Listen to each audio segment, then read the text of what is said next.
बघा, आपण स्वतः विचार करा आणि इतरांनाही विचार करायला लावा। पप्पी दे पारूला, आवाज वाढव डीजे तुझ्या आईची, चिमणी उडाली भुर्र, पोरी जरा जपून दांडा धर, झिंग झिंग झिंगाट, शांताबाई शांताबाई अशी गाणी कधी मशिदींच्या भोंग्यावर, ख्रिस्ती जैन बौद्ध सीख पारशी यांच्या धार्मिक स्थानांवर अथवा उत्सवांमध्ये वाजवलेली ऐकली आहेत का कधी?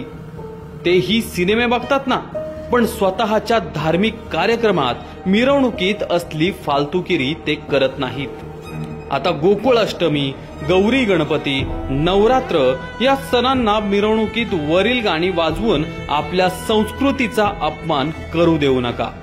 आणि असली फालतुगिरी तुमच्या समोर करत असेल तर करून देऊ नका, त्यांना तात्काळ विरोध करा। आपण गणपतीची वर्गणी मागणाऱ्या सर्वांना आवर्जून हे सांगू की या वेळपासून गणेश मंडळाच्या मंडपातून लाऊडस्पीकरच्या वर कोणतीही चित्रपट गाणी वाजवायची नाहीत। फक्त धार्मिक श्लोक, मंत्रपठण, देश अभिमान जागृत करणारी गाणी यासारखेच प्रसारित करा, तरच वर्गणी देऊ।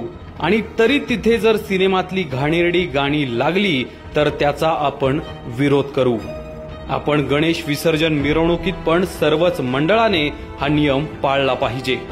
मराठी गाणी सुद्धा चालतील, परंतु कशी? तर लता दीदी, आशाताई, उषा मंगेशकर, हृदयनाथ मंगेशकर, सुरेश वाडकर, अरुण दाते, सुधीर फडके, अजित कडकडे, सच्चिदानंद आप्पा यांच्यासारख्या मातब्बर गायकांनी गायलेली भक्तिगीते, भावगीते सार्वजनिक उत्सवात लावली तर काही हरकत नाही, पण धांगडधिंगा नको।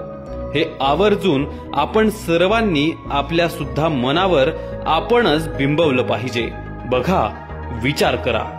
सदर लेख हा सोशल मीडियातील व्हॉट्सअप ग्रुपमधून प्राप्त झालेला आहे।